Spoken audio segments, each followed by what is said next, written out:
امام ابو مالک رحمتullah نے فرماتے ہیں میں بہنوں کے لیے روزی کمانے نکلا، میں بیوہ ماں کے سر پہ بوجھ اتارنے کے لیے نکلا، میں غربت کے عالم میں نکلا، رستے میں امام اعظم کا مدرسہ تھا، فرماتے میں وہاں چمکتے چہرے دیکھتا، لیکن اپنی غربت کو دیکھ کے میں آگے بڑھ جاتا، پریشان ہوتا کہ میں کیسے علم حاصل کروں گا۔ آپ فرماتے امام صاحب مجھے اکثر دیکھتے، ایک دن امام اعظم باہر نکلے، مجھے کھڑے ہوئے دیکھا تو قریب بلایا، سینے سے لگایا، ماتھا چوما، کیا نام ہے؟ میں نے کہا ابو مالک میرا نام ہے۔ کہا تمہیں پڑھنے کا شوق ہے؟ کہا بڑا شوق ہے۔ کہنے لگے چل آ جا پڑھا کر، آ جا مدرسے میں پڑھا کر۔ کہتے میں سارا دن وہاں پڑھتا، گھر سے کام کرنے آتا، سارا دن امام اعظم کے پاس پڑھتا رہتا۔ مہینہ آیا تو میری اماں کہنے لگی تنخواہ لاؤ۔ میں نے کہا امی جی تنخواہ تو وہ دے گا جو ڈیوٹی پہ جاتا ہو، میں تو پڑھنے جاتا ہوں۔ کہتے اماں گھر سے نکلی اور بڑے غصے کے ساتھ نکلی، کہنے لگی مولوی نے میرا بچہ خراب کر دیا، میرا بچہ خراب کر دیا، میں کام پہ بھیجتی تھی، اس نے کس چکر میں ڈال دیا، مسلوں سے بھی کبھی پیٹ بھرا ہے، کام بھی تو کرنے چاہیے نا۔ کہتے امام اعظم کے سامنے کھڑی ہوئی، امام صاحب بڑے امیر کبیر آدمی، اربوں خربوں پتی تھی، اور پھر اتنے بڑے عالم فقیر، سارا بغداد، سارا کوفہ، سارا مصر سلوٹ کرتا ہے۔ بی بی آئی اور تیل جملے تو عورتوں کا طریقہ ہوتا ہے، کہنے لگی مولوی تیری سفید داڑھی، تیرا اتنا نام، تجھے خیال ہی نہیں آیا میں بیوہ عورت ہوں، تو نے میرا بچہ خراب کر ڈالا، میری یتیم بچیاں روٹی کہاں سے کھائیں گی، مسلوں سے بھی کبھی پیٹ بھرا ہے۔ کہتی اتنے سخت جملے کہے پر قربان جاؤ امام اعظم سنتے رہے اور مسکراتے رہے۔ کہنے لگے میری غلطی ہے، میری غلطی ہے، میری غلطی ہے، بی بی بھول گیا تھا، غلطی ہو گئی۔ بی بی کہتی رہی، امام صاحب سنتے رہے۔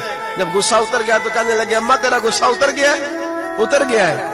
کہنے لگے تیرا بیٹا بڑا نیک ہے، تیرا بیٹا بڑا لائق ہے، تو اسے پڑھنے دے۔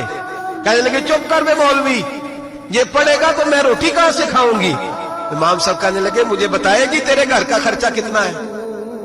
اس نے ایک لفظ تو ہے 3 دینار کا، ایک روایت ایسی بھی لکھی ہے بزرگوں نے، کہنے لگی 40 درہم ہے، اور اماں کہتی میں نے جان بوجھ کے زیادہ بتائے، حالانکہ میں کنات کا خرچہ کرتی تھی، لیکن جب کھلا ڈلا کرے تو وہ والا خرچہ بتایا۔ میں نے کہا 40 درہم خرچہ ہے، تو دے گا؟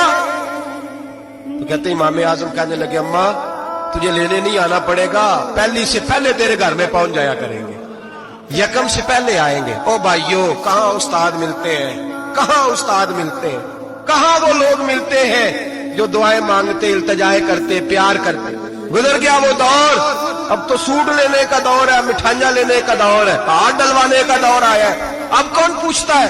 اب تو پوچھتے ہیں تو میرے لیے کیا لایا ہے؟ حضرت سیدنا امام اعظم ابو حنیفہ رحمت اللہ علیہ 1 دن نہیں، 2 دن نہیں، 4 دن نہیں، 5 مہینے نہیں، 20 سال تک، کہنا آسان، بولنا آسان، سننا آسان، 20 سال تک امام ابو مالک کے گھر میں خرچہ دیتے رہے، وہ پڑھتے رہے۔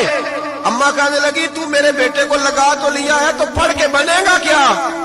حضرت امام اعظم فرمانے لگے بادشاہوں کے تخت پر بیٹھ کر بادشاہوں کے ساتھ کھانے کھایا کرے گا، ان کے ساتھ بیٹھ کے حلوہ کھائے گا، وقت آئے گا تو دیکھے گی۔ کہتے ہیں میرے امام انتقال کر گئے، وقت بیت گیا، ہارون رشید نے مجھے بلایا بغداد میں اور کہا میں آپ کو چیف جسٹس بنانے لگا ہوں۔ کہتے ہیں میں خوشی سے سجدے کرنے لگا، میں چیف جسٹس بنا۔ میں نے اپنی اماں کو خط لکھا کہ اماں بغداد آ جا، تیرے بیٹے کو اللہ نے بڑی شان عطا کر دی ہے۔ فرماتے ہیں ہارون رشید کی بیوی بڑی اولیاء کی، علماء کی بڑی فرما بردار تھی، محبت کرنے والی تھی، اس نے حلوہ بنا کے بھیجا، کھانا بنا کے بھیجا۔ ہارون رشید تخت پہ بیٹھ کے کھانے لگا تو کہنے لگا امام صاحب آپ بھی یہیں آ گئے میرے ساتھ۔ کہتے ایک کونے میں وہ بیٹھ گیا، ایک میں بیٹھ گیا، بیچ میں کھانا رکھ لیا۔ اتنی دیر میں میری اماں بھی پہنچ گئی، 2 لقمے کھائے تھے کہ اماں آ گئی۔ جب اماں نے مجھے تخت پہ بیٹھے دیکھا، ایک یتیم، ایک لاوارث، ایک بن باپ کا بچہ، وہ کل تک جو بہنوں کے لیے 4 دینار نہیں لا سکتا تھا، تخت پہ بیٹھ کے جب روٹی کھاتے دیکھا تو اماں تڑپ گئی، روئی، چیخیں ماری۔ میں نے کہا اماں کیا ہوا؟ کہنے لگی بیٹا مجھے تیرا استاد یاد آ گیا ہے، اس نے کئی سال پہلے کہا تھا اسے دین کا علم پڑھنے دے، اسے فقیہ بننے دے، یہ بہت آگے جائے گا۔ دیکھ آج اللہ نے تجھے کتنی شان عطا کی ہے۔ کہا بیٹا یہ کمال تیرا نہیں، یہ امام اعظم ابو حنیفہ کا کمال ہے، یہ ان کا کمال ہے جنہوں نے تمہیں یہاں تک پہنچایا.